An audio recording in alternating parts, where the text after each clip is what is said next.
آنے والا قریب آ گیا۔ کون ہے بابا؟ آنے والے نے پوچھا۔ یہ عمارت کا چوکیدار تھا۔ خان صاحب ذرا بات سننا، کار سے اترنے والے نے کہا۔ ہاں بولو بابا، کیا بات ہے؟ چوکیدار نے جنگلے کے قریب پہنچ کر کہا۔ یہ دیکھو کیا چیز ہے؟ کار سے اترنے والے نے جیب سے ہاتھ باہر نکالتے ہوئے کہا۔ ریوالور؟ چوکیدار کے منہ سے نکلا اور وہ سہم کر 2 قدم پیچھے ہٹ گیا۔ ہاں ریوالور، اگر ہمارے کہنے پر عمل نہ کیا تو تمہاری کھوپڑی میں سوراخ ہو جائے گا، سمجھے؟ ریوالور والے نے سانپ کی طرح پھنکارتے ہوئے کہا۔ کیا چاہتے ہو بابا؟ چوکیدار کا دم خشک ہونے لگا۔ چپ چاپ گیٹ کھول دو۔ پھر؟ وہ سہمے ہوئے لہجے میں بولا اور جیبوں کو ٹٹولنے لگا۔ پھر چابیوں کا گچھا نکال لیا۔ اس کے ہاتھ کپ کپا رہے تھے۔ چلو کھولو دروازہ، وہ گڑایا اور چوکیدار نے سہمے ہوئے انداز میں آہنی جالی والے گیٹ میں لگے کفل کو کھول دیا۔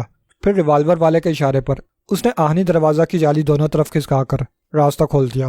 فوراً ہی وہی کار سٹارٹ ہوئی اور پھر گیٹ میں داخل ہو کر اوپر چڑھتی چلی گئی۔ چند لمحے بعد آہنی جالی والا دروازہ دوبارہ مقفل ہو چکا تھا اور وہ ریوالور کی نال پر چوکیدار کو اوپر لے جا چکا تھا۔ اسے باندھ کر ڈال دو، کار میں سے برآمد ہونے والے 4 میں سے ایک آدمی نے کہا۔ یہ ان سب میں قبیل جیسا آدمی تھا اور انداز سے ان سب کا انچارج لگتا تھا۔ گولی کیوں نہ مار دوں؟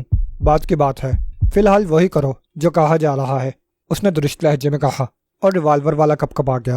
پھر انہوں نے چوکیدار کو باندھ کر ڈال دیا تھا۔ کار میں سے انہوں نے ایک 4 پاؤنڈ والے تھرموس کی قسم کی ایک مشین نکال لی اور اس دروازے کی طرف بڑھ گئے جو ڈپارٹمنٹل سٹور میں کھلتا تھا۔ اس میں لفٹ تھی، وہ اس کے ذریعے ڈپارٹمنٹل سٹور میں پہنچ گئے۔ 6 نمبر سٹال، کویل جیسا آدمی نے کہا، اور وہ وہاں پھیلی ہوئی مدھم روشنی میں 6 نمبر سٹال کے سامنے جا کر رک گئے۔ سٹال کا آہنی شٹر بند تھا اور اس میں تالے لگے ہوئے تھے۔ ان میں سے ایک نے تھرموس جیسی مشین میں آگے کو نکلی ہوئی نوزل ٹائپ کی نوک کو لاک پر رکھ کر ایک بٹن دبا دیا۔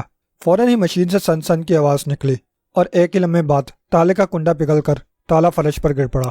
دوسرے تالے کا حشر بھی اس نے یہی کیا تھا۔ پھر 2 افراد نے آہنی دروازہ اوپر کیا اور اسٹال میں داخل ہو گئے۔ چند لمحے بعد وہ ایک مشین اٹھا کر اسٹال سے باہر لا رہے تھے۔ ایک کے ہاتھ میں خالی رنگ کا ایک تھیلا بھی تھا جس میں کچھ بھرا ہوا تھا۔ کیا رہا؟ کویل جیسا آدمی نے پوچھا۔ کامیابی، تھیلے والے نے جواب دیا۔ چیک کر لیا؟ جی ہاں، کوٹا مکمل ہے، کارڈ اور رجسٹر وہ بھی مل گئے، تھیلے میں ہیں۔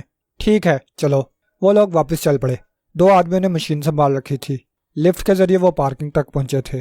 پھر مشین گاڑی کے عقبی حصے میں رکھ دی گئی اور وہ اندر بیٹھنے لگے۔ جیسے ہی گاڑی نے ٹرن لیا، گاڑی سے باہر کھڑے ہوئے 5ویں فرد کے ریوالور سے شعلہ نکلا اور چوکیدار آواز نکالے بغیر ڈھیر ہو گیا۔ اب آگے جا کر دروازہ کھول دو اور کتوں کو دیکھو، کویل جیسا آدمی نے کہا۔ وہ گاڑی کی اسٹیئرنگ پر بیٹھا ہوا تھا، چوکیدار کو مارنے والا خاموشی سے ڈھلان پر اترتا چلا گیا۔ پھر اس نے تالا کھول کر ذرا سا دروازہ کھولا اور باہر نکل گیا۔ باہر نکل کر اس نے سڑک کا دونوں طرف کا جائزہ لیا۔ دور دور تک سڑک سنسان پڑی تھی۔ وہ مڑا اور آہنی جالی والا گیٹ پوری طرح کھول دیا اور اشارہ کیا۔ گاڑی بڑی تیزی سے نیچے آئی تھی۔ ایک لمحے کے لیے وہ دروازہ کھولنے والے کے پاس رکی۔ گاڑی کا عقبی دروازہ کھلا ہوا تھا۔ وہ اچک کر اندر گھس گیا۔ دوسرے ہی لمحے گاڑی باہر نکلی اور سڑک پر دوڑنے لگی۔ مگر ٹھیک اس وقت جب گاڑی گیٹ سے سڑک پر نکلی، گشت کرنے والے 4 سپاہی ایگل پلازا کے موڑ سے اس طرف نکل آئے۔ ان میں سے ایک ہی نگاہ کار پر پڑی اور وہ چونک پڑا۔ رک جاؤ، روکو گاڑی، وہ حلق پھاڑ کر چلایا تھا۔ مگر گاڑی تیزی سے آگے بڑھتی چلی گئی۔ سپاہیوں نے فوری طور پر سیٹیاں بجانی شروع کر دیں، مگر وہ کار ان سے بے پرواہ تیزی سے راستہ عبور کر رہی تھی۔ اس کی عقبی بتیاں بھی بجھی ہوئی تھیں۔ یہ بہت برا ہوا، کویل جیسا آدمی نے کہا۔ یہ اتفاق ہے کہ وہ عین وقت پر سامنے آ گئی، دوسرے نے کہا۔ اب وہ لوگ پیٹرولنگ سکواڈ کو مطلع کر دیں گے، تیسرے نے کہا۔ تم لوگ عقب کا خیال رکھنا، کویل جیسا آدمی نے کہا، اور ایک ذیلی سڑک پر کار موڑ کر رفتار بڑھا دی۔ ابھی وہ اس سڑک پر 2-2.5 فرلانگ ہی آگے بڑھے تھے کہ سامنے چوراہے پر ایک پیٹرولنگ سکواڈ کی گاڑی گھومتی نظر آئی۔ اس کے ساتھ ہی اس میں سے سائرن کی آواز نکلنے لگی۔ مصیبت، کویل جیسا بڑبڑایا، مگر اس نے رفتار کم نہ کی تھی۔ پولیس پیٹرولنگ سکواڈ کی گاڑی نے لال بتی جلا کر ان کو رکنے کا اشارہ کیا تھا، مگر وہ رکے بغیر ہی ان کے قریب سے نکلتے چلے گئے۔ وہ مڑ رہی ہے، عقبی سیٹ پر بیٹھے ہوئے 3 افراد میں سے ایک نے پیچھے دیکھتے ہوئے کہا۔ اس کی نگاہیں پولیس پیٹرول سکواڈ کی گاڑی پر جمی ہوئی تھیں۔ اس کی پوزیشن بتاتے رہو، کویل جیسا آدمی نے گاڑی ایک دوسری سڑک پر گھماتے ہوئے کہا۔ یہ سڑک کچھ آگے جا کر بائیں سمت گھوم گئی تھی۔ موڑ گھومتے گھومتے بھی انہوں نے پولیس وین کو اسی طرف گاڑی میں داخل ہوتے دیکھ لیا تھا۔ وہ اسی طرف مڑے ہیں۔ ٹھیک ہے، کویل جیسا آدمی نے جواب دیا۔ آگے مین روڈ پر نکل کر ہم ان کو ڈاج دینے کی پوزیشن میں آ جائیں گے۔ ٹائروں پر فائرنگ کیوں نہ کر دی جائے؟ نہیں، اس سے شور ہوگا۔ ریوالوروں پر سائلنسر ہے، مجھے علم ہے۔ قویل جیسا آدمی گڑایا۔ میرا مطلب یہ تھا کہ جب فائرنگ شروع ہوگی تو پولیس والے بھی خاموش نہ رہیں گے، اور ظاہر ہے ان کی رائفلوں پر سائلنسر نہیں ہے۔ جی ہاں، آپ کا مطلب سمجھ میں آ گیا، اعتراض کرنے والے نے کہا۔ مگر وہ پیٹرول سکواڈ کی وائرلیس وین ہے، کیا اب تک اس نے دوسری گاڑیوں کو اس بارے میں مطلع نہ کر دیا ہوگا؟ یقیناً کیا ہوگا، قویل جیسا آدمی نے کہا، مگر وہ ہماری ناکہ بندی نہیں کر پائیں گے۔ وہ خاموش ہو کر عقب میں دیکھنے لگا۔ دور کسی گاڑی کی ہیڈ لائٹس چمکتی نظر آ رہی تھیں۔ وہ غور سے سننے کی کوشش کرنے لگا، اندازہ لگانا چاہتا تھا کہ آنے والی گاڑی پولیس وین ہے یا کوئی اور گاڑی ہے۔ اسے سائرن کی ہلکی سی آواز سنائی دی، مگر وہ آواز تنہا نہیں تھی۔ اونچے نیچے بجتے سائرنوں کی آوازیں اسے مختلف اطراف سے سنائی دے رہی تھیں۔ پولیس ہمیں گھیرنے کی کوشش کر رہی ہے، وہ پھر بول پڑا۔ میں بھی سائرنوں کی آوازیں سن رہا ہوں، قویل جیسا آدمی نے کہا، اور گاڑی مین روڈ پر نکال لی۔ پھر وہ سپیڈ بڑھاتا چلا گیا۔ عقب میں آنے والی گاڑی کی رفتار بڑھ رہی ہے، پرواہ مت کرو، قویل جیسا آدمی نے کہا۔ ماری، تمہارا مکان اسی طرف کسی گلی میں ہے نا؟ جی ہاں، اسی روڈ پر جو پیلے سگریٹ کا نیون سائن آئے گا، اسی گلی میں 8واں مکان ہے۔ گڈ، میں اس سے پہلے والی گلی میں گاڑی موڑوں گا، تم تینوں اتر کر ماری کے گھر چلے جانا، میں بھی گاڑی سے چھٹکارا پا کر آ جاؤں گا۔ ٹھیک ہے، ان تینوں کے منہ سے بیک وقت نکلا، اور پھر وہ ایک دوسرے کو دیکھ کر رہ گئے۔ قویل جیسا آدمی نے نگاہیں دور نظر آنے والے پیلے سگریٹ کے بڑے سے جلتے بجھتے رنگین نیون سائن پر جما دیں۔ وہ ابھی دور تھا، اس نے سپیڈ اور تیز کر دی۔ عقب میں سائرن بجاتی ہوئی آنے والی پولیس پیٹرولنگ سکواڈ کی گاڑی سے اس کا فاصلہ بڑھ گیا۔ پھر اس نے پیلے سگریٹ کے نیون سائن سے پہلے والی گلی میں گاڑی داخل کر کے روک دی۔ وہ تینوں بجلی کی سی تیزی سے اتر گئے تھے۔ ڈگی سے مشین اور تھیلا بھی نکال لے جاؤ، قویل جیسا نے کہا۔ بہت اچھا، ان میں سے ایک نے کہا۔ پھر انہوں نے بہت پھرتی سے ڈگی سے مشین نکال لی تھی، تھیلا دوسرے نے اٹھا لیا تھا۔ پھر ڈگی بند کر کے وہ سامنے نظر آنے والی اس پتلی سی گلی میں داخل ہو گئے جو دونوں گلیوں کو ملاتی تھی۔ قویل جیسا آدمی نے گاڑی آگے بڑھا دی، پھر اس کی رفتار تیز کرتا چلا گیا۔ جب پولیس وین اس گلی میں مڑی تو وہ اس چھوٹی سی گلی کو عبور کر کے دوسری طرف نکل چکا تھا۔ اس سڑک پر آتے ہی اس نے پولیس سائرنوں کی آوازیں بہت قریب سے سنی تھیں۔ پھر اس کے عقب میں 3 پولیس وین نمودار ہوئیں، اور اس کے ہونٹوں پر بڑی پراسرار سی مسکراہٹ ابھر آئی۔ اس نے چوراہے سے گاڑی بائیں سمت موڑی اور پھر ڈیش بورڈ کا ایک بٹن دبا کر رفتار کم کی اور باہر کود گیا۔ گاڑی لہراتی ہوئی آگے بڑھی تھی۔ پھر اچانک ایک دھماکہ ہوا اور گاڑی کے پڑخچے اڑ گئے۔ اس دوران قویل جیسا آدمی گلی میں دوڑتا ہوا کافی دور نکل گیا۔ جب تک پولیس وین اس گاڑی تک پہنچی وہ آگ کا ڈھیر بنی ہوئی تھی۔ کیمرے کلب کی تیسری منزل میں اس وقت سرخ ہی سرخ ٹوپیاں نظر آ رہی تھیں۔ ان کی تعداد کسی بھی صورت میں 10-12 سے کم نہیں تھی۔ ایک کمرے کے باہر یہ مجمع لگا ہوا تھا اور اس مجمع میں کلب کا مینیجر ہونک بنا کھڑا تھا۔ کمرے کے اندر کیپٹن فیاض پوری ٹیم کے ساتھ موجود تھا۔ فنگر پرنٹس کے ماہر پورے کمرے میں نشانات تلاش کرتے پھر رہے تھے۔ کمرے میں جگہ جگہ گوشت کے لوتھڑے پڑے ہوئے تھے۔ ایک انسانی ٹانگ شوکیس کا شیشہ توڑ کر اس میں اٹکی ہوئی تھی، اور ایک زنانہ ہاتھ بائیں طرف غسل خانے کے دروازے کے پاس پڑا ہوا تھا۔ نسوانی سر بستر پر پڑا ہوا تھا اور ٹانگیں بستر سے کچھ فاصلے پر۔ کمرے کا منظر مجموعی طور پر بہت زیادہ بھیانک تھا اور پہلی نظر ڈالتے ہی جھرجھری آ جاتی تھی۔ یہ 2 لاشوں کے اعضاء ہیں سر، ایک ماہر نے فیاض کے قریب آتے ہوئے کہا۔ میں دیکھ رہا ہوں، فیاض نے کہا۔ تم دھماکے کی وجہ معلوم کرو۔ اصل وجہ تو کیمیکل اینالائزر کی رپورٹ سے ہی معلوم ہو سکے گی سر۔ تمہارا اپنا کیا اندازہ ہے؟ فیاض نے پوچھا۔ کوئی کم طاقت کا بم ان کے قریب پھٹا ہے، ماہر نے خیال ظاہر کیا، اور وہ بم مرد کے پیٹ کے قریب ہی اس طرح سے پھٹا ہے کہ مرد کے پورے جسم کے ٹکڑے اڑ گئے ہیں، اور عورت بھی اسی دھماکے سے ختم ہوئی ہے، مگر وہ شاید مرد کی آڑ میں تھی، اس لیے دھماکے سے کم متاثر ہوئی ہے۔ اسی لیے اس کا سر بھی صحیح سلامت ہے، اور اس کے جسم کے ٹکڑے بھی مرد کی بنسبت بڑے بڑے ہیں۔ دونوں ننگے تھے۔ جی ہاں، کپڑوں کا ڈھیر بستر کے پاس ہی صوفے پر پڑا ہے۔ نشانات کی کیا پوزیشن ہے؟ فیاض نے دوسرے آدمی سے پوچھا۔ بہت سے مردانہ زنانہ فٹ اور فنگر پرنٹس ملے ہیں، سب کے پرنٹ بنوا لو۔ دروازے اور گلاسوں کو خاص طور پر نظر میں رکھنا۔ جی، سب پر سے نشانات لیے جا رہے ہیں۔ ایمبولینس آئی؟ فیاض نے مڑ کر عقب میں کھڑے ہوئے سارجنٹ سے پوچھا۔ جی ہاں، آ گئی ہے، اور وہ لوگ باہر کھڑے ہیں۔ ٹھیک ہے، فیاض نے سر ہلا دیا۔ اس کی نگاہیں لاش پر تھیں اور وہ اسی کے بارے میں سوچ رہا تھا۔ اس کے لیے سب سے زیادہ حیران کن بات یہ تھی کہ ان کی لاشیں ٹکڑوں میں کس طرح بٹ گئیں۔ اگر وہ کسی کی تقریبی کارروائی تھی تو کمرے کی دیگر چیزوں کو کوئی نقصان کیوں نہیں پہنچا؟ صرف مرد کے جسم کے ٹکڑے کیوں ہوئے؟ بلکہ کیما کہنا زیادہ مناسب تھا، کیونکہ پیٹ اور مرد کا سر اس طرح ننھے منھے ٹکڑوں میں بٹا تھا کہ اسے کیما ہی کہا جا سکتا تھا، جبکہ عورت کے جسم کے ٹکڑے کافی بڑے بڑے تھے اور سر بھی صحیح سالم تھا۔ اس کی عقل اس مسئلے پر پریشان تھی۔ آج صبح اس کا موڈ ویسے ہی خراب تھا۔ بیوی سے کسی شادی میں شرکت کے سوال پر جھڑپ ہو گئی تھی۔ اس خراب موڈ کے ساتھ وہ آفس پہنچا تو رحمان صاحب نے اسے پار کر کے کیس میں جھاڑ پلا دی کہ ابھی تک کچھ کیوں نہیں ہو سکا، اور چلتے چلتے مردے کے جسم پر 100 درے کے مستحق یہ حکم بھی سنا دیا کہ وہ کیمرے کلب چلا جائے جہاں 2 افراد کو کسی نے بڑی درندگی سے قتل کر دیا ہے اور وہ جلایا ہوا یہاں 2 کانسٹیبل کے ساتھ چلا آیا تھا۔ پھر لاشوں کو دیکھ کر اس کا پسینہ چھوٹ گیا اور اسے محکمے کے فنگر پرنٹس اور دیگر ماہرین کو طلب کرنا پڑا، اور اب وہ اپنا کام تقریباً ختم کر چکے تھے۔ پھر اس کے حکم پر ایمبولینس والے اندر آ گئے اور لاش کے ٹکڑوں کو پلاسٹک کے ایک بڑے سے تھیلے میں بھرنے لگے۔ پھر لاشوں کے ٹکڑوں سے بھرے ہوئے دونوں تھیلے وہ سٹریچر پر ڈال کر کمرے سے چلے گئے۔ ماہرین نے بھی اشارہ پا کر سامان سمیٹا اور کمرے سے نکل گئے۔ فیاض نے آخری مرتبہ کمرے کا جائزہ لیا اور باہر آ گیا۔ اس کی شدید خواہش تھی کہ اس وقت عمران ہوتا اور وہ لاشوں کا معائنہ کر لیتا۔ اس کی دانش میں عمران لاشوں کو اس حال میں پہنچانے والے طریقے پر کچھ نہ کچھ روشنی ڈال سکتا تھا۔ برابر کے کمرے میں کون ہے؟ فیاض نے مینیجر سے پوچھا۔ مسٹر بیکر اور ان کی فیملی۔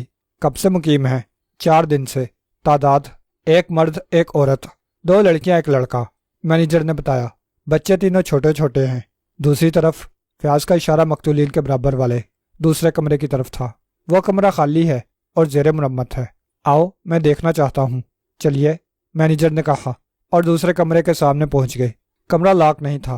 مینیجر نے کھول دیا اور وہ اندر داخل ہو گئے۔ کمرے کی دیواروں کا پلاسٹر ادھڑا ہوا تھا اور فرش پر سیمنٹ کی بوریاں، بجری اور کام کرنے کے اوزار پڑے ہوئے تھے۔ فیاض اس کا جائزہ لے کر نکل آیا۔ پھر مینیجر سے بولا، مسٹر بیکر کو باہر بلواؤ۔ ابھی لیجئے جناب، مینیجر نے کہا اور آگے بڑھ کر بیکر کے کمرے پر دستک دی۔ کچھ دیر بعد دروازہ کھل گیا۔ باہر آنے والا بیکر ہی تھا۔ آپ ہیں مسٹر بیکر اور آپ کیپٹن فیاض، مینیجر نے تعارف کرایا۔ گزشتہ رات آپ کس وقت سوئے تھے؟ فیاض نے بیکر کا جائزہ لیتے ہوئے پوچھا۔ وہ ایک دیسی ایسائی تھا اور شکل و صورت سے سیدھا سادہ لگتا تھا۔ ادھیڑ عمر تھا اور صحت بھی زیادہ اچھی نہیں تھی۔ تقریباً 1 بجے کے قریب، بیکر نے بتایا۔ میں مقدس کتاب کا مطالعہ کر رہا تھا۔ اپنے برابر والے کمرے میں آپ نے کوئی آہٹ سنی تھی یا کسی قسم کی کوئی آواز؟ جی ہاں، 10 بجے کے قریب زنانہ ہنسی کی آواز سنائی دی تھی۔ پھر بوتل اور گلاسوں کے ٹکرانے کی آوازیں آئی تھیں۔ اس کے علاوہ کوئی آواز، کوئی دھماکہ؟ میرے خیال میں 11 بجے کے درمیان برابر والے کمرے سے ایسی آواز آئی تھی جیسے کوئی غبارہ پھٹا ہو۔ بس اتنی ہی آواز تھی یا اس سے زیادہ؟ بس اتنی ہی تیز آواز تھی جیسے ایک بڑے سے غبارے کے پھٹنے سے پیدا ہوتی ہے۔ اس کے بعد اور کوئی آواز سنی تھی؟ جی ہاں، اس آواز کے کچھ ہی دیر بعد کمرے کے دروازے کے کھلنے اور بند ہونے کی آواز سنائی دی تھی۔ کوئی باہر گیا تھا؟ یہ میں نہیں کہتا کہ باہر کون گیا تھا، مگر قدموں کی چاپ 2 افراد کی تھی۔ آپ نے دیکھا بھی نہیں کہ کمرے سے جانے والے کون تھے؟ جی نہیں، ظاہر ہے یہ ہوٹل ہے اور لوگ آتے جاتے رہتے ہیں۔ ٹھیک ہے، شکریہ۔ فیاض نے اسے جانے کا اشارہ کیا اور پھر کمرہ سیل کروا کر وہ زینوں کی طرف بڑھ گئے۔ مینیجر کے کمرے میں پہنچ کر فیاض ایک کرسی پر گر گیا۔ دوسرے لوگ باہر رہ گئے تھے۔ فیاض نے ان سب کو رخصت کر دیا اور ایک سگریٹ نکال کر سلگائی اور دھیرے دھیرے کش لینے لگا۔ سر، کچھ پئیں گے آپ؟ مینیجر نے قریب آ کر پوچھا۔ او ہاں، فیاض نے چونک کر کہا۔ صبح بیوی سے جھڑپ کے بعد اس نے ناشتہ بھی نہیں کیا تھا۔ سوچا تھا دفتر میں کر لیا جائے گا، مگر دفتر پہنچ کر موڈ اور خراب ہو گیا اور اتنی مہلت بھی نہیں ملی تھی کہ وہ ناشتہ کر سکتا۔ سیدھا اس طرف چلایا تھا۔ یہ کلب بھی ان کلبوں میں سے ایک تھا جو اسے ہفتہ وار بتا دیتے تھے اور جن کے مفادات کی وہ نگرانی کرتا تھا۔ کیا پسند کیجیے گا؟ میں نے ابھی ناشتہ نہیں کیا، فیاض نے سگریٹ ایش ٹرے میں بجھاتے ہوئے کہا۔ ابھی منگواتا ہوں، مینیجر نے کہا اور کمرے سے نکل گیا۔ چند منٹ بعد جب وہ دوبارہ کمرے میں آیا تو ایک ویٹر ناشتے کی ٹرے اٹھائے ہوئے تھا۔ اس نے ٹرے میز پر رکھ دی اور واپس لوٹ گیا۔ فیاض سیدھا ہو کر ناشتہ کرنے لگا۔ ایک ویٹر نے ان دونوں کو جاتے ہوئے دیکھا تھا جناب، مینیجر نے کہا، اور فیاض چونک پڑا۔ کن کو؟ تم کس کی بات کر رہے ہو؟ وہی دونوں جو روزی کے کمرے سے نکلے تھے۔ اوہو، بلاؤ، کون سا ویٹر ہے؟ ابھی بلواتا ہوں، مینیجر نے کہا اور فون اٹھا کر ایک نمبر ڈائل کر کے کسی کو مطلوبہ ویٹر کے لیے ہدایت دینے لگا۔ پھر ریسیور کریڈل پر رکھ کر وہ اپنی کرسی پر بیٹھ گیا۔ 5 منٹ بعد دروازے پر دستک ہوئی تھی۔ پھر اجازت پا کر ایک ویٹر اندر آ گیا۔ تم نے ان دونوں کو جاتے دیکھا تھا؟ فیاض نے پوچھا۔ جی ہاں جناب، وہ دونوں روزی کے کمرے سے نکلے تھے اور عقبی راستے کی طرف جا رہے تھے۔ ان کا حلیہ کیا تھا؟ وہ دونوں چادریں لپیٹے ہوئے تھے جناب۔ ان میں سے ایک درمیانہ درجے کی جسامت کا گاؤدی سا آدمی تھا اور دوسرا شکل و صورت سے چالاک نظر آتا تھا۔ او، گاؤدی کے نام پر فیاض کے کان کھڑے ہوئے تھے۔ اس نے پوچھا، گاؤدی کا پورا حلیہ بتاؤ، ایسی نشانی بتاؤ جس سے اسے پہچانا جا سکے۔ بس جی، اس کے چہرے پر بے پناہ حماقت تھی۔ ویٹر نے تفصیل سے حلیہ بتانا شروع کر دیا اور فیاض پوری طرح ہوش میں آ گیا۔ ایک آدمی کا حلیہ اس کے لیے انجانا تھا، مگر دوسرا حلیہ وہ 100% عمران کا تھا۔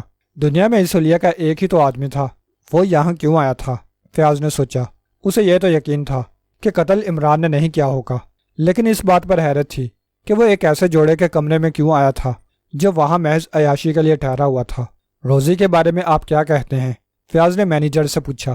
وہ ایک کال گرل تھی کیپٹن، مینیجر نے بتایا، اور دن کا کچھ حصہ اور پوری رات یہاں پر ہی گزارا کرتی تھی۔ بعض اوقات وہ اپنے اپارٹمنٹ میں نہیں جاتی تھی اور اپنے ساتھی سے چھٹکارا پا کر اسی کمرے میں سو جاتی تھی۔ اس کا تعلق کن لوگوں سے تھا؟ کسی سے بھی نہیں، مینیجر نے کہا۔ لوگ اسے عیاشی کے لیے انگیج کرتے تھے اور اس کے کسی سے بھی مستقل تعلقات نہیں تھے۔ مقتول کو جانتے ہیں؟ نہیں، اسے میں نے نہیں دیکھا۔ میں نے دیکھا تھا جناب، ویٹر بول پڑا۔ ان کے کمرے میں سرو میں ہی کرتا ہوں۔ وہ یہاں کے مستقل آنے والوں میں سے تھے۔ نام اور پتہ بتا سکتے ہو؟ جی ہاں جناب، گل خان نام تھا اور سن ڈپارٹمنٹل سٹور میں وہ کام کرتے تھے۔ یہاں کتنے دنوں سے آ جا رہے تھے؟ 1.5-2 ماہ سے جناب۔ ان کے ساتھ روزی ہی ہوتی تھی یا کوئی اور بھی ہوا کرتا تھا؟ روزی کے علاوہ بھی اور لڑکیاں ان کے ساتھ رہی ہیں، ویٹر نے کہا۔ روزی کل پہلی مرتبہ ان کے ساتھ کمرے میں گئی تھی۔ تو یہ سن ڈپارٹمنٹل سٹور کا ملازم تھا، فیاض نے سوچا۔ پھر ویٹر سے کچھ اور پوچھ گچھ کی اور اٹھ کھڑا ہوا۔ اب یہاں رکنا اس نے بیکار سمجھا تھا۔ عمران اور خاور بمشکل تمام کیبرے کلب سے دانش منزل پہنچ سکے تھے۔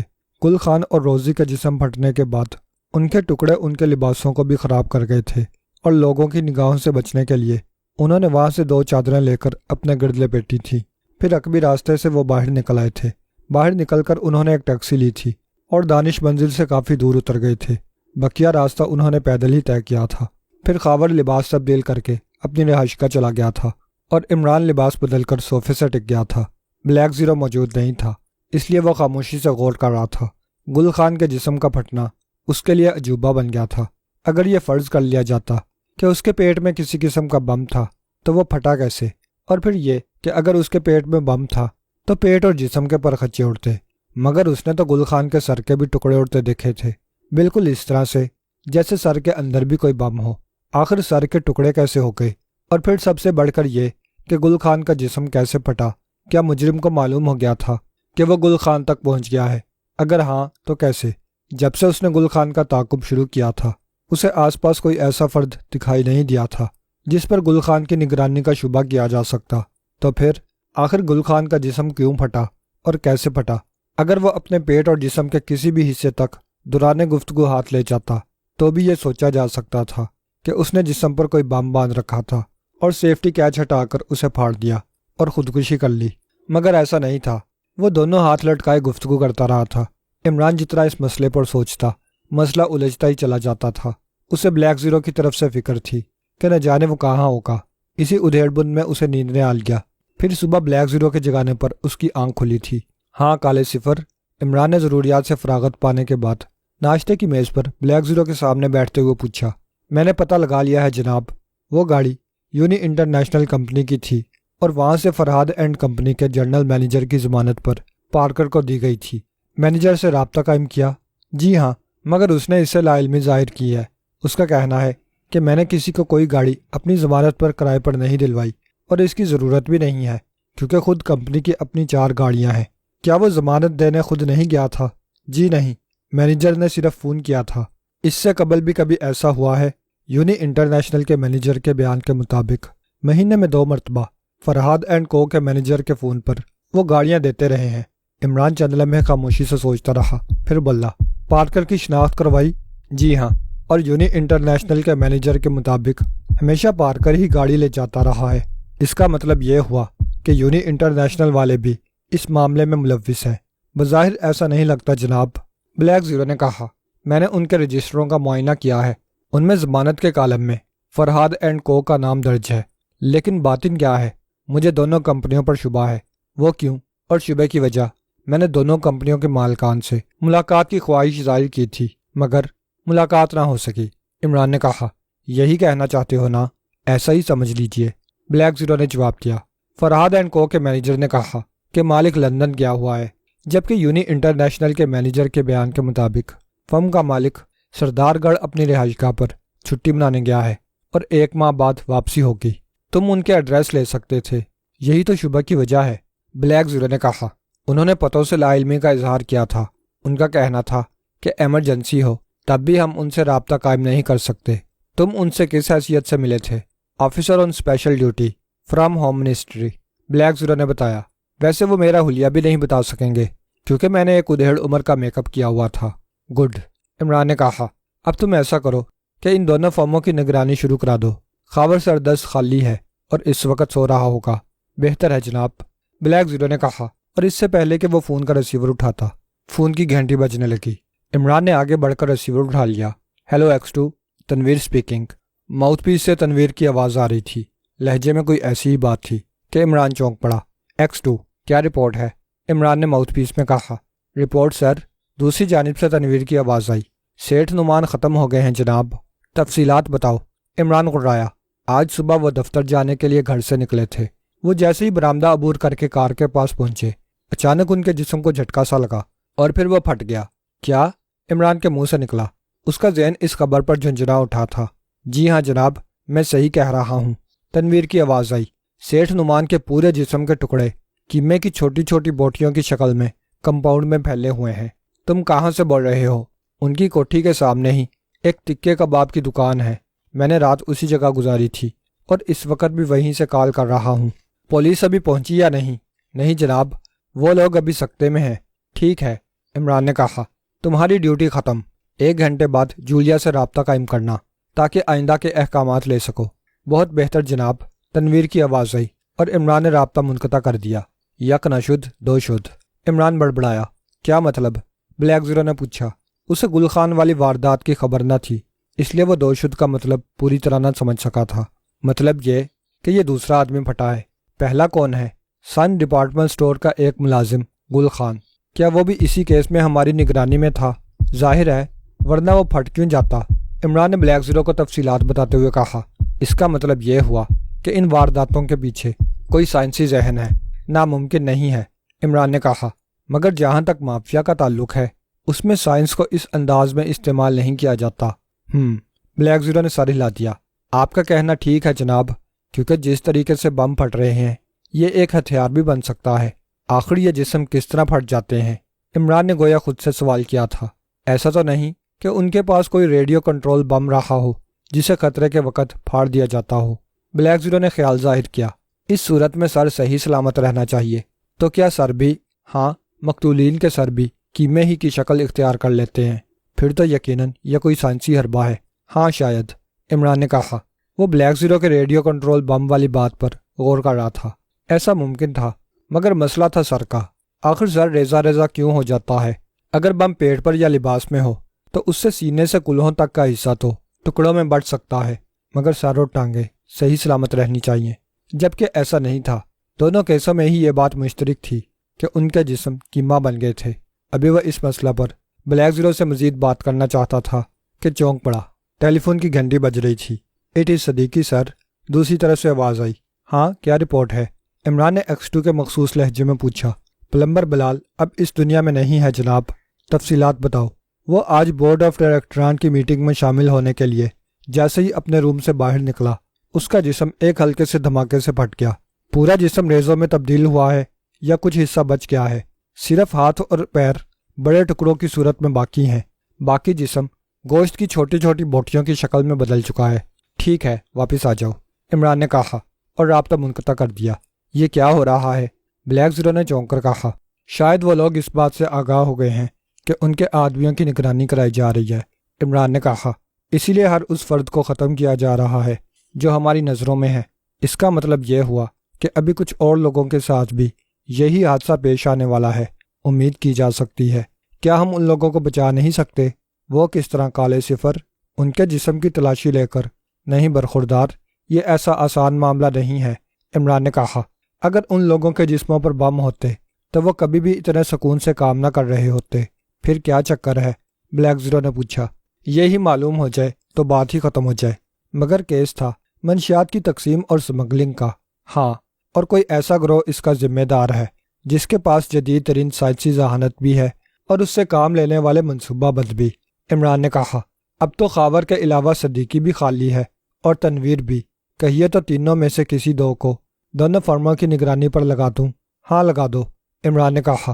اتنے میں لباس تبدیل کر لیتا ہوں، اور ہاں ایک کو سن ڈپارٹمنٹل سٹور کے کاسمیٹکس کے 6 نمبر سٹال کی نگرانی پر لگا دو۔ میں چاہتا ہوں کہ گل خان کی جگہ جو بھی لے وہ نگاہوں میں آ جائے۔ بہتر جناب، بلیک زیرو نے کہا اور فون کا ریسیور اٹھا لیا۔ کیپٹن فیاض کے منہ میں سگریٹ تھی اور وہ اس ادیڑ عمر آدمی کو گھور رہا تھا جو اس کے سامنے ایک کرسی پر بیٹھا ہوا امید و بیم کی حالت میں فیاض کو دیکھ رہا تھا۔ کیبرے کلب سے فیاض سیدھا سن ڈپارٹمنٹل سٹور پہنچا تھا اور وہاں پہنچ کر اسے ایک لاش کا سامنا کرنا پڑا تھا۔ لاش پارکنگ سائٹ کے چوکی دار کی تھی۔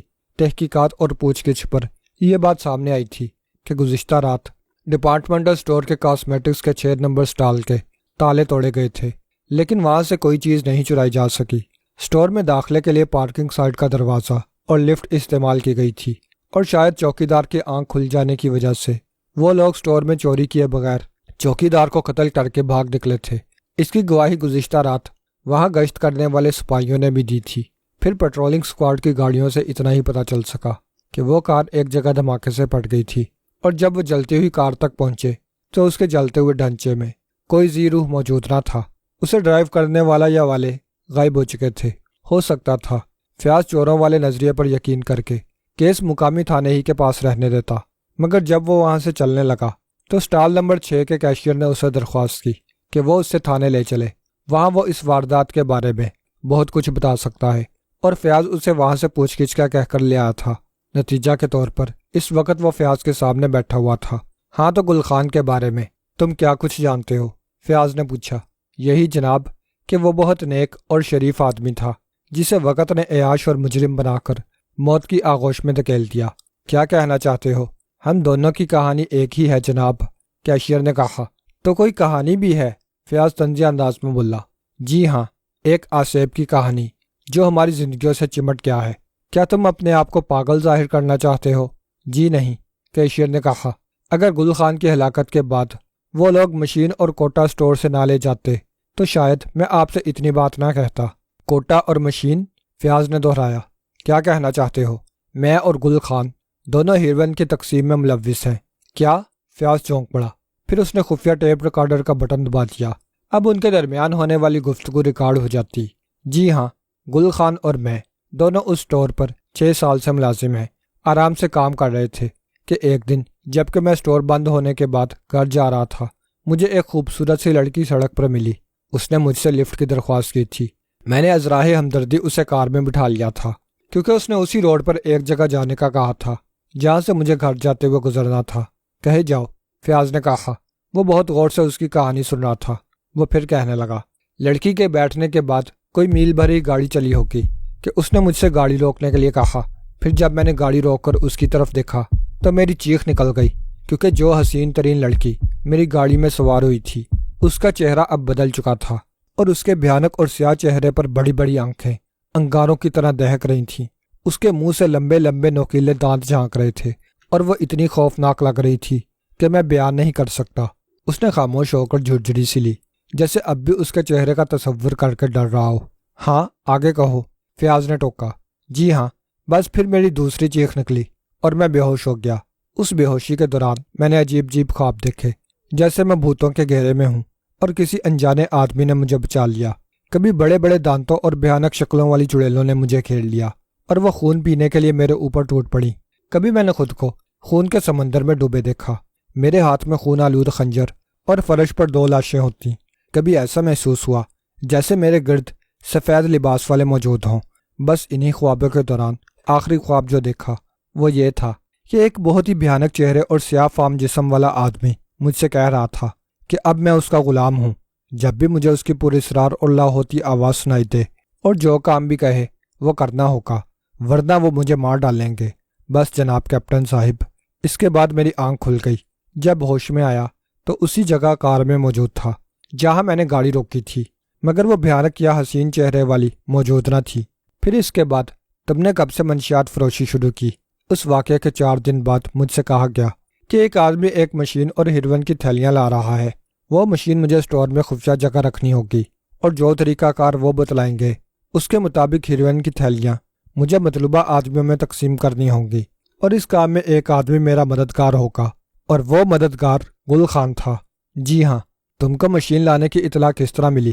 فیاض نے پوچھا۔ کیا فون پر؟ جی نہیں، بس اچانک ایسا لگا جیسے کوئی کان کے پاس سرگوشی کر رہا ہو۔ بے وقوف بنانا چاہتے ہو؟ فیاض گڑرایا۔ جی نہیں، بے وقوف بنانے والی بات ہوتی تو میں آپ کے ساتھ خود نہ آتا۔ آگے کہو، مشین آج سے کتنے دن قبل ملی تھی؟ کوئی 2 ماہ قبل۔ اس کے ساتھ ہی ہیروئن کا ذخیرہ بھی تھا اور تم اسے تقسیم کرتے رہے ہو۔ مجبوری تھی جناب۔ اس دوران جب بھی انکار کیا ہمیں ایسا محسوس ہوا جیسے بہت سارے بھوت یا چڑیلیں ہمارے گرد ہوں۔ کئی راتیں، ایک لمحے کے لیے بھی ہم نہیں سو سکے۔ وہ کیوں؟ بس کانوں کے پاس بھوت اور چڑیلیں چیختے محسوس ہوئے تھے۔ کبھی جنگلی درندوں کی گڑراہٹیں ابھرتیں، بس یہی محسوس ہوتا جیسے کسی درندے نے گڑرا کر ہم پر حملہ کیا ہو۔ ایسے ہی ایک موقع پر دہشت کی وجہ سے میرا ہاتھ بہک گیا تھا اور گاڑی دوسری گاڑی سے جا ٹکرائی تھی۔ گویا تمہارے ذہن میں بھوتوں اور چڑیلوں کا تصور بن گیا تھا۔ تصور نہیں جناب، کیشیئر نے کہا۔ در حقیقت وہ کوئی آسیب ہی ہے، اور اگر ہم اس کا کہا نہیں مانتے تو یہی آوازیں دن بھر ستاتی رہتی ہیں اور رات کے وقت وہ مجسم ہو کر سامنے آ جاتے ہیں۔ بس، یا اور کچھ کہنا چاہتے ہو؟ فیاض نے کہا۔ اس کے لہجے میں بے یقینی تھی۔ او لیجئے، وہ اب پھر مجھ سے مخاطب ہے۔ کیشیئر چیخ پڑا۔ کون؟ وہی آسیب؟ جی ہاں، وہ کہہ رہا ہے میری زندگی کے دن ختم ہو چکے ہیں۔ بکواس مت کرو، فیاض بے یقینی سے گڑرایا۔ سچی بات اگل دو۔ جو میں نے کہا وہی سچ ہے، کیشیئر نے مضطرب لہجے میں کہا۔ میرے خدا، وہ کہہ رہا ہے کہ میں 2 منٹ گزرتے ہی ختم ہو جاؤں گا، یعنی تمہاری زندگی صرف 2 منٹ کی باقی رہ گئی ہے، فیاض نے کہا۔ اس کے لہجے میں بے یقینی تھی اور انداز موسیقی اڑانے کا سا تھا۔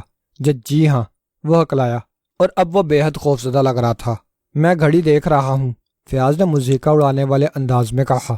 2 منٹ بعد اس آسیب کی جگہ میرے مقرر کردہ جلاد تم پر سوار ہو جائیں گے۔ مجھے بچا لو کیپٹن صاحب، میں مرنا نہیں چاہتا، وہ چیخ مار کر بولا۔ وہ آسیب بتا رہا ہے کہ اب صرف آدھا منٹ رہ گیا ہے۔ میں گھڑی دیکھ رہا ہوں، فیاض نے رسٹ واچ پر نظر ڈالتے ہوئے کہا۔ خدا کے لیے مجھے بچا۔ کیشیئر کے منہ سے اتنا ہی نکل سکا۔ پھر ایسا ہی لگا جیسے اس کے جسم کو ایک جھٹکا سا لگا ہو۔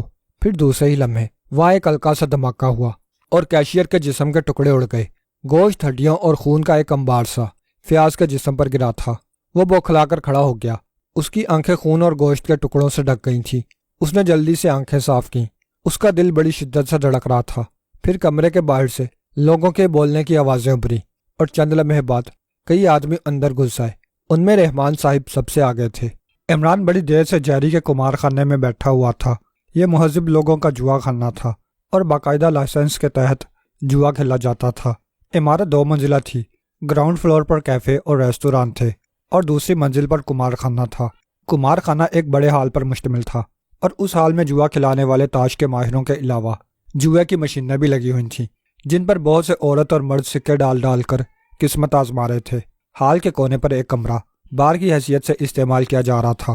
کمرے کے اندر کیا تھا یہ نظر نہیں آتا تھا، کیونکہ کمرے کے دروازے کے آگے بڑا سا کاؤنٹر بنا ہوا تھا اور اس کے پیچھے پارٹیشن کیا ہوا تھا۔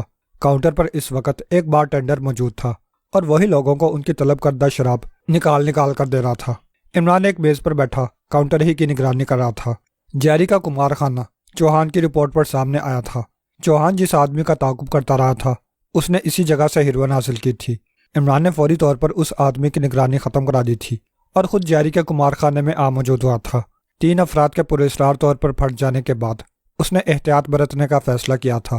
یہی وجہ تھی کہ یہاں وہ نہ صرف اکیلا آیا تھا بلکہ اس وقت وہ ایک لوفری کے بیس میں تھا۔ شریف لوفر، چہرے مہرے سے وہ گنڈا نظر آ رہا تھا، مگر لباس وہ خاصا قیمتی تھا۔ ہاتھ میں سونے کی ایک انگوٹھی بھی تھی۔ وہ بڑی دیر سے بیٹھا کافی سے شغل کر رہا تھا۔ ماحول کے اعتبار سے وہ شراب بھی منگواتا، مگر جس میز پر وہ بیٹھا تھا اس میز کے گرد کوئی ایسی چیز نہ تھی کہ وہ شراب کو ٹھکانے لگا دیتا، اس لیے مجبوراً کافی ہی منگوانا پڑی۔ اب تک اس کی نگاہوں کے سامنے 3 افراد نے ہیروئن حاصل کی تھی۔ تینوں ہی نے بار کاؤنٹر پر پہنچ کر کوئی چیز بار ٹینڈر کو دی تھی اور وہ اسے لے کر اندر چلا گیا تھا۔ واپسی میں اس نے مطلوبہ افراد سے کچھ پوچھا تھا اور پھر کوئی چیز اس کی طرف بڑھا دی تھی جسے لے کر وہ چپ چاپ کاؤنٹر سے ہٹائے تھے۔ ان 3 میں 2 عورتیں تھیں اور ایک مرد، اور وہ ان تینوں میں سے ایک عورت کو جانتا تھا۔ وہ شہر کی ایک سماجی تنظیم کی روح رواں تھی اور ہر قسم کے سماجی مسئلے میں پیش رہا کرتی تھی۔ اب وہ یہی سوچ رہا تھا کہ یہ تنظیم صرف اور صرف بڑے لوگوں کو ہی اپنا شکار بنا رہی ہے، اور اس کی معقول وجہ بھی موجود تھی۔ غریب یا متوسط طبقے کے لوگ ہیروین جیسی چیز کا بار برداشت نہیں کر سکتے تھے۔ وہ ان کی قوت خرید سے باہر تھی۔ ایک دن کی خوراک ان کی ایک ہفتہ کی مزدوری کھا جاتی، اس لیے یہ زہر امیر طبقے میں سرایت کر رہا تھا۔ مگر ابھی تک نہ تو یہ بات سامنے آئی تھی کہ لوگ اس کے عادی کیسے ہو رہے ہیں، اور نہ ہی یہ کہ تقسیم کاروں کو مال کس طرح ملتا ہے۔ اگر کچھ کامیابی اس کیس میں اسے حاصل ہوئی تھی تو وہ ہیروین کا تقسیم کرنے کا طریقہ تھا۔ وہ کتنا سائنٹیفک تھا اس کا اندازہ اسے اچھی طرح سے ہو گیا تھا۔ یقیناً مجرم کوئی ایسا طریقہ کار اختیار کیے ہوئے تھے کہ اسے اپنے ہر آدمی کی نقل و حرکت کا علم ہو جاتا تھا، اور وہ خطرے کے وقت اپنے آدمی کو ختم کر دیتا تھا، اور اس کی خبر اس کے آدمیوں کو نہیں تھی۔ اگر ہوتی تو وہ اس کا سد باب بھی کر سکتے تھے، مگر ایسی کوئی بات سامنے نہیں آئی تھی۔ گل خان کی زندہ مثال اس کے سامنے تھی۔ ابھی وہ اتنا ہی سوچ سکا تھا کہ ٹرانسمیٹر پر اشارہ موصول ہوا۔ آج کل وہ جو ٹرانسمیٹر استعمال کر رہا تھا ان پر کال کا اشارہ سیٹی جیسی کسی آواز میں موصول نہیں ہوتا تھا، بلکہ جب کوئی کال آتی تو ٹرانسمیٹر کا وہ حصہ جو جسم کے ساتھ لگا رہتا تھا گرم ہو جاتا تھا، ایسے ہی جیسے کوئی لوہے کی چیز دھوپ میں رکھی جانے پر گرم ہو جاتی ہے۔ اس وقت بھی اشارہ ایسا ہی ملا تھا۔ وہ اٹھ کھڑا ہوا، رخ اس راہداری کی جانب تھا جہاں باتھ روم بنے ہوئے تھے۔ ایک باتھ روم میں داخل ہو کر اس نے دروازہ بند کر کے پانی کا نل کھول دیا اور جیب سے ٹرانسمیٹر نکال کر آن کر لیا۔ Hello chief, hello, Siddiqui speaking, over. X2، ہاں کیا رپورٹ ہے؟ عمران نے X2 کے مخصوص لہجے میں پوچھا۔ سن ڈپارٹمنٹل سٹور میں گزشتہ رات چور گھسے تھے، تمہیں چوری کا سراغ لگانے کے لیے بھیجا گیا تھا؟ عمران کڑرایا۔ نہیں جناب، میں بتا رہا ہوں۔ صدیقی کی آواز ابھری۔ وہاں داخل ہونے والے سائنٹیفک انداز میں کام کر گئے ہیں۔ کاسمیٹکس کے 6 نمبر سٹال کے تالے پگھلے ہوئے ملے ہیں، اور ایک چوکیدار بھی مارا گیا ہے۔ تالے کس طرح پگھلے، اور کیا انہوں نے پولیس کو اطلاع دی؟ جی ہاں، کیپٹن فیاض نے انکوائری کی تھی، صدیقی نے تفصیلات بتاتے ہوئے کہا، اور وہ سٹال کے کیشیئر کو اپنے ساتھ لے گیا تھا کیا مطلب؟ کیا اسے چھوڑ دیا گیا؟ میں بتا رہا ہوں جناب، صدیقی نے کہا، پھر تفصیل سے پوری بات دہراتا چلا گیا۔ اس کا مطلب یہ ہوا کہ اس نے خود ہی اپنی موت کو دعوت دی تھی، ایسا ہی معلوم ہوتا ہے۔ اس نے جو بیان دیا ہے اس کا حاصل کرنا ضروری ہے۔ میں کوشش کر رہا ہوں جناب کہ وہ ٹیپ حاصل کر لوں۔ فیاض کو تم ڈاج دے سکتے ہو، مگر رحمان صاحب کو ڈاج دینا مشکل ہوگا۔ میں کوشش کروں گا جناب، اگر ٹیپ نہ مل سکا تو اس کا متن حاصل کروں گا۔ ویسے اس کیشیئر نے کسی آسیب کی کہانی سنائی تھی۔ پوری محکمہ سراغ رسانی کی عمارت میں آسیب کے سلسلے میں چہمگوئیاں ہو رہی ہیں۔ پھر تو یہ اور بھی ضروری ہو گیا ہے کہ تم ٹیپ یا بیان کا متن حاصل کرو۔ میں پوری کوشش کروں گا جناب۔ اوکے۔ عمران نے رابطہ منقطع کیا اور بلیک زیرو کی فریکوینسی سیٹ کرنے لگا۔ بلیک زیرو سے رابطہ قائم ہونے میں 5 منٹ لگے تھے۔ دیکھو، عمران نے تمام واقعہ بتاتے ہوئے کہا، ہو سکتا ہے صدیقی ناکام رہے، اس لیے تم بھی کوشش شروع کر دو۔ اس کا بیان حاصل کرنا ضروری ہے۔ بہتر جناب، بلیک زیرو نے کہا، لیکن یہ سمجھ میں نہیں آتا کہ انسانی جسم پھٹ کس طرح سے جاتے ہیں جبکہ ان کے جسموں پر کوئی بم وغیرہ بھی نہیں ہوتا۔ یہ سائنسی چکر ہے۔ ہیروین کے سمگلر کچھ زیادہ ہی ذہین ہے۔ آپ کہاں ہیں؟ وہیں جہاں کی رپورٹ چوہان سے ملی ہے۔ ٹھیک ہے جناب، میں ابھی روانہ ہو رہا ہوں۔ ذرا ہوشیاری کی ضرورت ہے، عمران نے کہا۔ محکمہ سراغ رسانی کی عمارت میں اس وقت ہر اجنبی مشکوک نظروں سے دیکھا جائے گا۔ تمہارے پاس وہاں داخلے کا مضبوط جواز ہونا چاہیے۔ ٹھیک ہے جناب۔ بلیک زیرو کا جواب سن کر اس نے جولیا سے رابطہ قائم کیا۔ It is X2۔ Yes sir, Julia نے کہا۔ فی الحال کسی طرف سے کوئی رپورٹ نہیں ملی۔ ٹھیک ہے۔ عمران نے رابطہ منقطع کیا اور ٹرانسمیٹر آف کر کے جیب میں ڈالا، پانی سے ہاتھ بھگوئے اور باتھ روم سے نکل آیا۔ یہاں آس پاس کے 2-3 باتھ روم مصروف تھے۔ وہ ہاتھ پونچھتا ہوا ہال کی طرف بڑھنے لگا۔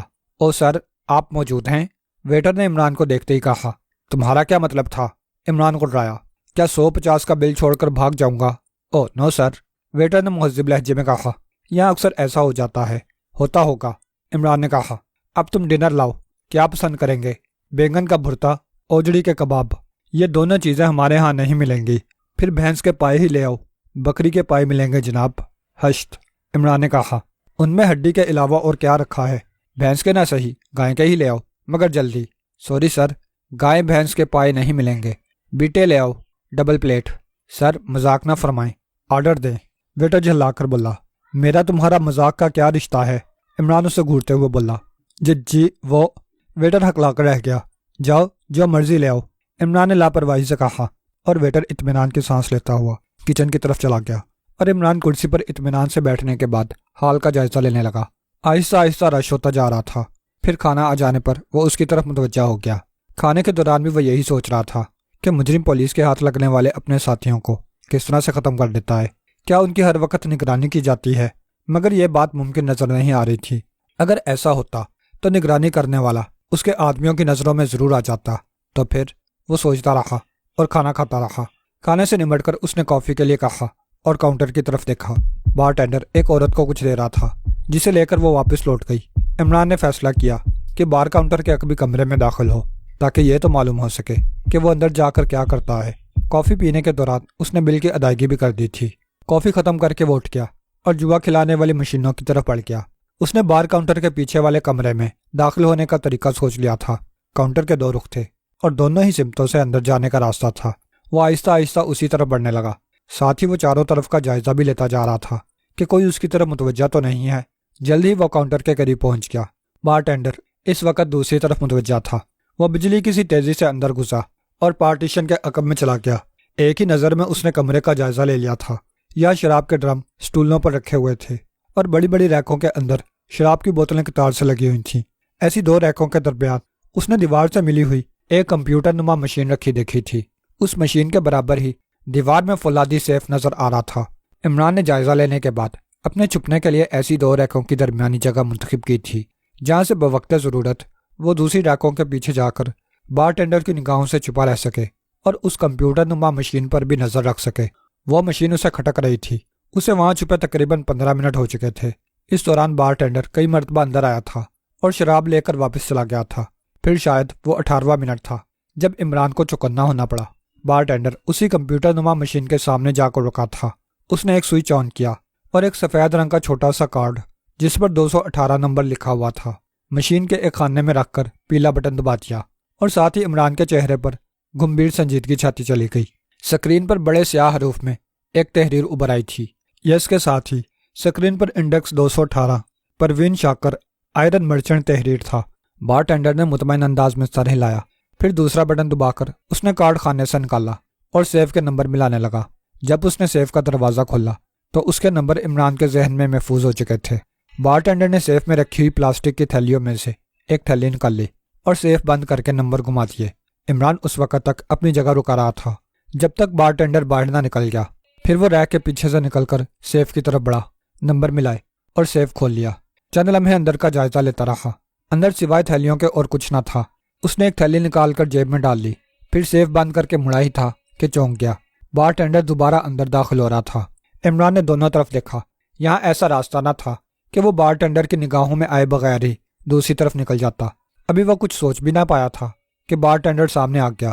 جیسے ہی عمران پر نگاہ پڑی اس کے منہ سے تحیر آمیز آواز نکلی، پھر اس کا ہاتھ بڑی تیزی سے جیب کی طرف لپکا تھا۔ دوسرے ہی لمحے ریوالور کی نال عمران کے سینے کی طرف اٹھی ہوئی تھی۔ فاصلہ اتنا تھا کہ وہ اس پر حملہ نہ کر سکتا تھا۔ تنویر بڑی دیر سے فرہاد اینڈ کو کے جنرل مینیجر خدام کا تعاقب کر رہا تھا۔ آج ہی اسے اس کی نگرانی پر مقرر کیا گیا تھا۔ اب تک وہ کوئی ایسی بات معلوم نہ کر سکا تھا جس کو بنیاد بنا کر وہ X2 کو رپورٹ دے سکتا۔ اس وقت خدام ایک وائن سٹور پر کھڑا ہوا تھا اور کاؤنٹر کے عقب میں کھڑا ہوا آدمی اس کے لیے بوتل پیک کر رہا تھا۔ بوتل لے کر خدام اپنی کار تک آیا، بوتل ڈگی میں رکھی اور ڈرائیونگ سیٹ پر بیٹھ گیا۔ تنویر نے موٹر سائیکل پھر اس کے تعاقب میں لگا دی۔ اس بار اس کی گاڑی ایک ریستوران کے سامنے رکی تھی۔ وہاں اس نے ڈنر کھایا تھا۔ تنویر نے اس موقع کو غنیمت سمجھتے ہوئے خود بھی ڈنر کیا تھا۔ صبح سے بھاگ دوڑ کرتے کرتے وہ تھک گیا تھا۔ کھانے میں صرف ایک بند کباب نصیب ہو سکا تھا۔ خدام ڈنر لیتے ہی چل پڑا تھا۔ اس بار اس کی دوڑ ٹپ ٹاپ پر ختم ہوئی تھی۔ وہ ایک میز پر جا کر جم گیا اور تنویر نے اطمینان کا سانس لیا۔ وہ اس وقت میک اپ میں تھا۔ خدام نے کافی کا آرڈر دیا تھا اور اب چاروں جانب اس انداز میں دیکھ رہا تھا جیسے کسی کی تلاش میں ہو۔ جلد ہی وہ اپنے مقصد میں کامیاب ہو گیا۔ اس کی نگاہیں ایک لڑکی پر جمی ہوئی تھیں۔ نہیں، لڑکی نہیں، عورت۔ عمر 25 اور 28 کے درمیان تھی۔ بہت خوبصورت تھی مگر چہرے پر کرختگی تھی۔ وہ ایک دوسری عورت سے باتیں کر رہی تھی۔ کچھ دیر بعد وہ دوسری عورت اٹھ گئی اور وہ عورت خدام کی طرف چلی آئی۔ تنویر نے اپنے کان ان دونوں کی طرف لگا دیے۔ اس نے پوری قوت سماعت ان کی گفتگو سننے پر لگا دی۔ وہ خدام کے قریب ہی دوسری میز پر بیٹھا ہوا تھا۔ ہیلو ڈیئر، 10 منٹ لیٹ ہو گئے ہو، عورت نے قریب پہنچ کر کہا۔ مجبوری تھی، خدام نے شانے اچکا دیے۔ کیسی مجبوری؟ وہ لوگ یونی تک پہنچ گئے ہیں، پھر وہاں سے سیدھے میرے پاس آئے تھے۔ گویا تم ان کی نگاہوں میں آ چکے ہو۔ نہیں، ابھی تو وہ صرف تحقیقات ہی کر رہے ہیں، ضابطے کی کارروائی سمجھ لو۔ ایسا نہ ہو کہ تمہاری نگرانی کی جا رہی ہو۔ نہیں، میں نے اپنا اطمینان کر لیا ہے، نگرانی نہیں ہو رہی، یہی تمہارے حق میں بہتر ہے۔ عورت نے کہا، جوزفین ڈیئر، حالات بہت خراب ہوتے جا رہے ہیں، کیا کہنا چاہتے ہو؟ یہی کہ پولیس بڑی سرگرمی سے تنظیم کے پیچھے لگ گئی ہے۔ ڈرتے ہو؟ میں نہیں ڈرتا، مگر بڑے ڈرتے ہیں۔ کیا مطلب ہے تمہارا؟ 3 نمبر اسٹیشن ناکارہ ہو گیا ہے، وہاں سے مشین ہٹانی پڑی۔ مجھے علم ہے، عورت نے کہا، اپنے 4 ایجنٹوں کو ختم کرنا پڑا، اگر نہ کرتے تو ہم بھی نگاہوں میں آ جاتے۔ باس نے ان کو ختم کر کے اچھا کیا ہے۔ عورت نے کہا، آج جیلی کے کمار خانے میں بھی ہنگامہ ہو گیا ہے۔ یہ کب کی خبر ہے؟ ابھی کوئی 20 منٹ پہلے کی۔ خبر کس نے دی ہے؟ ہیڈ کوارٹر نے۔ عورت نے کہا، فی الحال تمام اسٹیشن بند کرنے کا حکم ملا ہے اور تم مجھے کہتی ہو کہ ڈرتے ہو۔ خدام بولا، اسٹیشن بند کرنے کا مطلب یہ نہیں ہے کہ تنظیم ان سے ڈرتی ہے۔ پھر کیوں بند کیے ہیں؟ صرف یہ معلوم کرنے کے لیے کہ ان سب حرکتوں کے پیچھے کون ہے، کس کا ذہن کام کر رہا ہے۔ ظاہر ہے پولیس ہی ہوگی، اور کون ہو سکتا ہے؟ نہیں، پولیس نہیں ہے۔ پھر کون ہے؟ کوئی اور ایجنسی۔ تمہارا اشارہ X2 کی طرف تو نہیں ہے؟ شاید۔ عورت نے سر ہلا دیا۔ اگر X2 پیچھے لگ گیا ہے تو بات بگڑ سکتی ہے۔ یہ معاملہ اوپر والے جانے۔ ہاں، مگر مرنا تو ہم کو پڑے گا۔ تم جانتے ہو کہ تم یا میں کمپیوٹرائز نہیں ہیں، مگر کسی ریوالور کی گولی بھی ہمارا خاتمہ کر سکتی ہے، اور پولیس بھی۔ ہشت، عورت نے کہا، بزدل مت بنو۔ بات بزدلی کی نہیں، حالات کی ہے۔ خدام نے کہا، تنظیم کو ان دنوں خطرات نے گھیر رکھا ہے، اس لیے اسٹیشن بند کیے گئے ہیں۔ ایسی بات نہیں ہے۔ عورت نے کہا، جیسے یہ علم ہوا کہ اس سب کے پیچھے کس کا ہاتھ ہے، اسٹیشن دوبارہ کھل جائیں گے، اور کسٹمر اتنے دنوں کیا کریں گے؟ ان کا ڈبل کوٹا دیا جا رہا ہے، اور ہدایت کی گئی ہے کہ وہ خرچ میں احتیاط برتیں۔ عورت نے کہا، دیکھو کیا رہتا ہے۔ خدام نے کہا، اور سگریٹ سلگا کر دھیرے دھیرے کش لینے لگا۔ اس کے چہرے پر گہری سنجیدگی چھائی ہوئی تھی، اور ماتھے پر پڑی ہوئی شکنیں ذہنی انتشار کی گماز تھیں۔ اس کی ساتھی عورت اسی کو گھور رہی تھی۔ کیا پیو گی؟ خدام نے اس سے پوچھا۔ فی الحال کچھ نہیں، میں نے ابھی ڈنر کیا ہے۔ کافی؟ کہا نا کچھ نہیں، خدام کی ساتھی عورت نے کہا، اور کرسی کی پشت سے ٹک کر حال کا جائزہ لینے لگی۔ تنویر پر بھی اس کی اچڑتی ہوئی سی نظر پڑی تھی۔ تنویر نے اپنا چہرہ اس طرح سے رکھا تھا کہ اس کو دیکھ کر خدام یا جوزفین میں سے کوئی بھی یہ نہیں سمجھ سکتا تھا کہ وہ ان کی جانب متوجہ ہے۔ کچھ دیر بعد خدام نے دوسری بار کافی طلب کی تھی۔ اس بار جوزفین نے بھی اس کا ساتھ دیا تھا۔ کافی بناتے ہوئے وہ کہہ رہی تھی، کافی پی کر ہم لوگ اٹھ جائیں گے۔ وہ کیوں؟ اسٹیشن 6 چلنا چاہیے۔ وہاں کیا ہے؟ خدام نے چونک کر پوچھا۔ مجھے خود اس کا علم نہیں ہے۔ جوزفین نے کافی کا کپ خدام کی طرف سرکاتے ہوئے کہا، تمہاری آمد سے قبل ہی احکامات ملے ہیں، کوئی خاص بات ہوئی ہے تبھی اسٹیشن 6 کی طرف جانے کے لیے کہا جاتا ہے، اور میرے خیال میں فی الحال ایسی کوئی اہم وجہ درپیش نہیں ہے۔ پتہ نہیں، جوزفین شانے اچکا کر بولی، احکامات جو ملے ہیں وہ میں نے بتا دیے، عمل تو کرنا ہی پڑے گا۔ خدام نے کہا اور کافی کے گھونٹ بننے لگا۔ کافی ختم کر کے وہ دونوں اٹھ گئے تھے۔ کچھ دیر بعد تنویر بھی اٹھ گیا۔ تعاقب کا سلسلہ ایک مرتبہ پھر شروع ہو گیا۔ تنویر کا ذہن مسلسل اسٹیشن 6 کے بارے میں سوچ رہا تھا۔ یہ بات بھی ذہن میں تھی کہ ان لوگوں کے زیر بحث کون سے اسٹیشن تھے، اور یہ کہ اسٹیشن سے ان کی مراد کیا ہے، کس طرف اشارہ ہے۔ دونوں آگے پیچھے شہر کی سڑکوں پر دوڑ رہے تھے۔ اگر کار کی رفتار ہلکی نہ ہوتی تو تنویر موٹر سائیکل پر کبھی بھی ان کا تعاقب نہیں کر سکتا تھا۔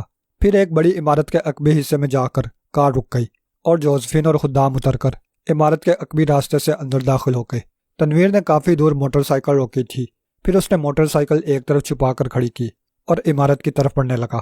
عقبی دروازہ بند تھا، جبکہ خدام اور جوزفین جب اتر کر اندر گئے تھے تو وہ ہاتھ لگاتے ہی کھل گیا تھا۔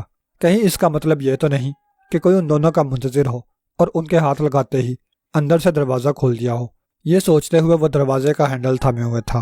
غیر ارادی طور پر اس نے ہینڈل گھما دیا اور دروازے کے پٹ اندر کی طرف کھل گئے۔ اوہ، تو یہ بات تھی، اس نے سوچا۔